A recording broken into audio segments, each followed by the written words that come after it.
एक संगीतकार ने मोहम्मद रफ़ी साहब को एक लफ्ज तक बोलने के लिए मनाही फरमा दी थी। कह दिया था कि आपको एक लफ्ज तक भी नहीं बोलना है। क्यों और कब, आज बताएंगे आप सबको। दिल से दिल तक जेडी चैनल पर मैं जितेश दवे आप सभी दोस्तों को नमस्कार, सलाम, सत श्री अकाल, आदाब।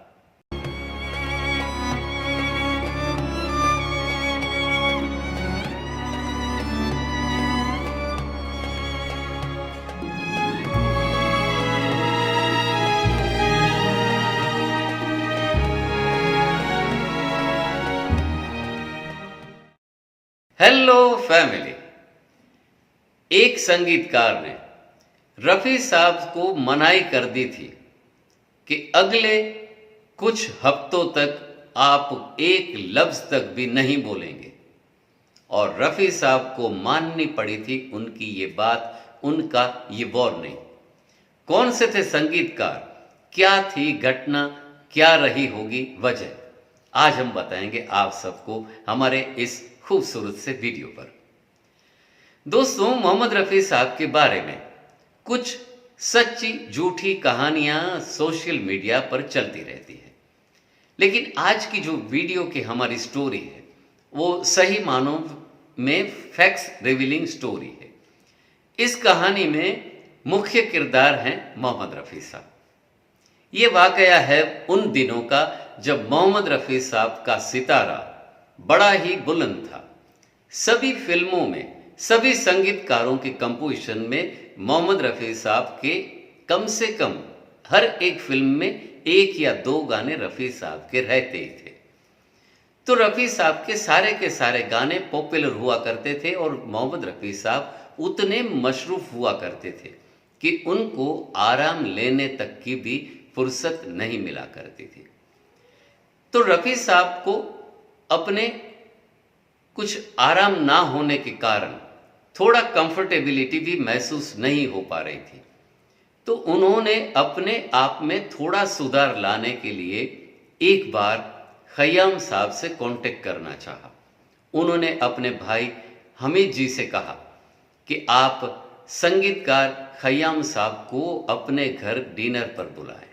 तो हमीद भाई ने खयाम साहब को इनवाइट किया अपने घर पर डिनर के लिए। तो खयाम साहब आए।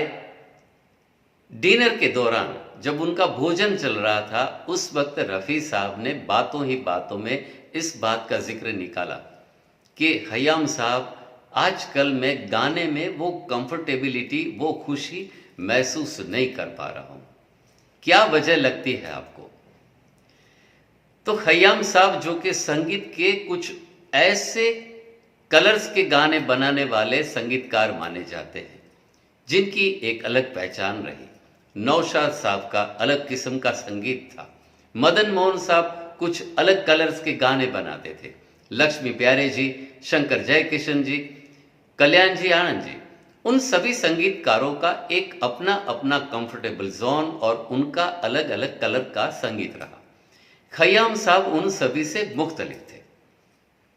तो खयाम साहब ने सीधे ही उनको कह दिया कि आपको खुशी कहाँ से मिलेंगी रफ़ी साहब, आपने गानों की बौछारें करी है, आपको बिल्कुल ही आराम मिल नहीं पा रहा, आपने गले के साथ ज्यादती की है।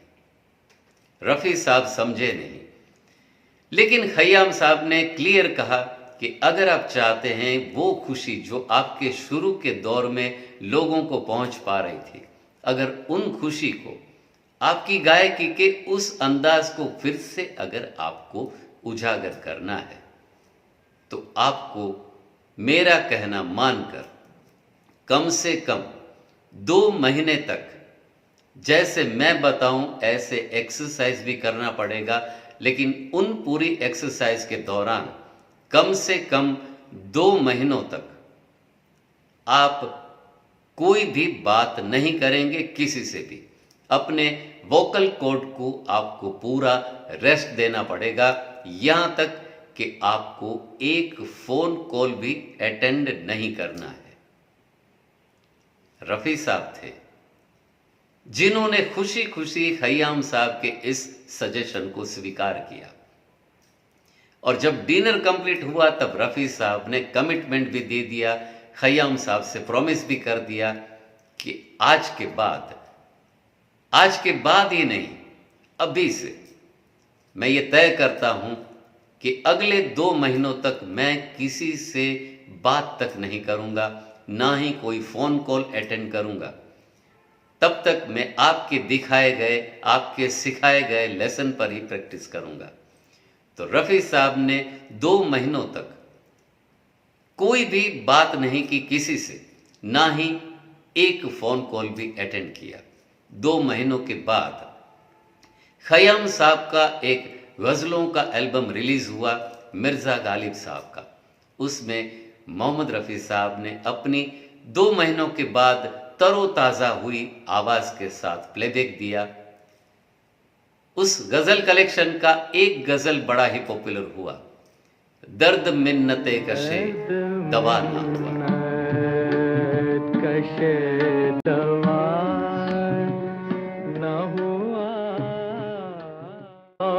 हर रंग रकीब सरो सामा निकला। तो ये थे मोहम्मद रफ़ी साहब, जो अपनी कामयाबी के लिए किसी भी हद तक मेहनत करने से कभी पीछे नहीं हटे। वक्त हो चला है आज के हमारे विचार बिंदु का। जीतूंगा मैं खुद से, ये वादा करो। जितना सोचते हो कोशिश उससे ज्यादा करो।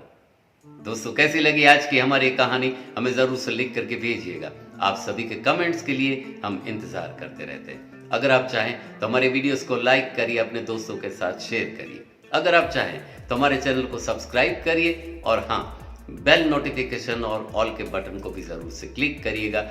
आप सभी को हमारे वीडियोस के नोटिफिकेशन सबसे पहले मिल जाया करेंगे। मिलेंगे बिल्कुल ऐसी नई प्यारी सी तरोताजा सी कहानी के साथ, दिल से दिल तक जेडी चैनल पर। तब तक bye bye, take care, save water, save our mother earth.